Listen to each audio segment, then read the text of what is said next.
महज 30 मिनट के भीतर अमेरिका ने एक देश को अपने शिकंजे में कस लिया। आखिर क्यों? आखिर क्यों अमेरिका ने ऐसा किया? क्यों निकोलस मादुरो ट्रंप की आंखों में अखर रहे थे? इस रिपोर्ट में आपको दिखाते हैं।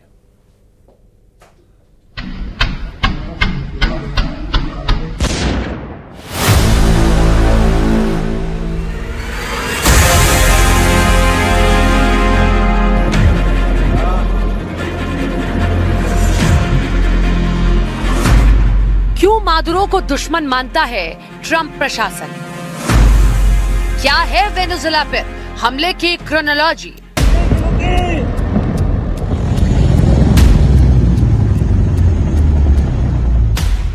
वक्त कितना बेरहम हो सकता है, निकोलस मादुरो से बेहतर कौन समझता होगा। 21 नवंबर 2025 का ये वीडियो देखिए, जिसमें Nicolas Maduro no war yes peace के रिमिक्स पर थिरक रहे हैं। जिस शख्स को दुनिया आज हथकड़ी में देख रही है, वही मादुरो कुछ हफ्ते पहले कैमरे के सामने मुस्कुरा रहे थे, नो वॉर येस पीस कहते हुए डांस कर रहे थे। लेकिन इतिहास बताता है, सत्ता का नशा अक्सर सच की आहट नहीं सुन पाता, और जब सुनाई देती है तब तक बहुत देर हो चुकी होती है।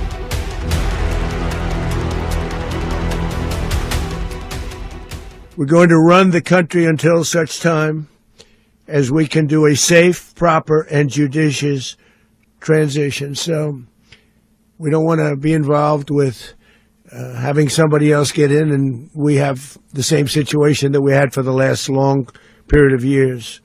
So we are going to run the country until such time as we can do a safe, proper, and judicious transition. And it has to be judicious, because that's what we're all about.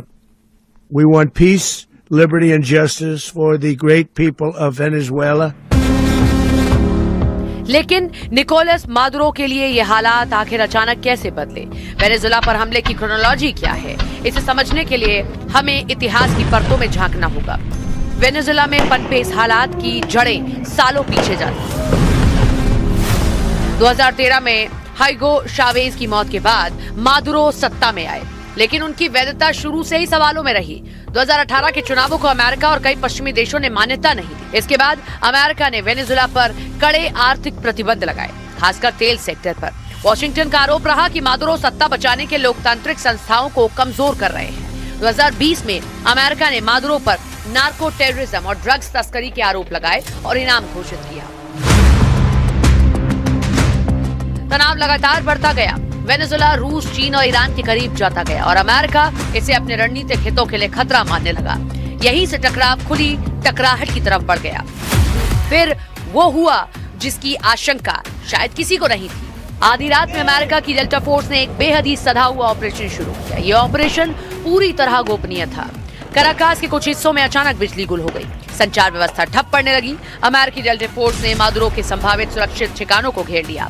Drone और satellite निगरानी पहले से ही active थी। कुछ ही घंटों में सैन्य ठिकानों पर सीमित लेकिन सटीक हमले किए गए। मादुरो को उनके एक सेफ हाउस के पास हिरासत में लिया गया। I believe that military interventions are inherently dangerous, and Trump lies and the State Department lies. They lie in their reports on Venezuela, and I think it's to impose our will like this. It's cowardly, and it's disrespectful, and it's dangerous. अगर अमेरिकी अधिकारियों के दावों पर भरोसा किया जाए तो यह ऑपरेशन असाधारण रूप से तेज था। बताया गया कि जैसे ही ग्रीन सिग्नल मिला, जमीन, हवा और समुद्र तीनों मोर्चों पर कार्रवाई एक साथ शुरू हुई। कम्युनिकेशन जाम किया गया, सुरक्षा घेरा तोड़ा गया, मादुरो को मूव करने का मौका ही नहीं मिला। सूत्रों के मुताबिक शुरुआती घेराबंदी से लेकर हिरासत तक की पूरी कार्रवाई 30 मिनट के भीतर पूरी कर ली गई। यही वजह है कि वेनेजुएला की सेना या समर्थक कोई संगठित जवाब नहीं दे सके। जब देश जागा, सत्ता पहले ही हाथ से निकल चुकी थी।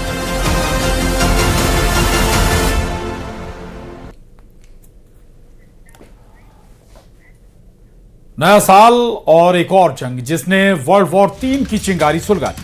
अब एक नया मोर्चा जंग की नई तस्वीर दिखा रहा है। अमेरिका ने वेनेजुएला पर अटैक किया, अपनी डेल्टा फोर्स को वहां उतारा और फिर वहां के राष्ट्रपति मादुरो को उठा लिया। उधर सीरिया में ब्रिटेन और फ्रांस ने संयुक्त ऑपरेशन को अंजाम दिया और आईएसआईएस ठिकानों को तबाह करने का दावा किया है। तो वहीं रूस और यूक्रेन के बीच जंग 1400 दिन से भी ज्यादा पुरानी हो चुकी है और लगातार बढ़ती ही जा रही है। उधर इजरायल और ईरान के बीच भी अब संघर्ष तेज हो रहा है।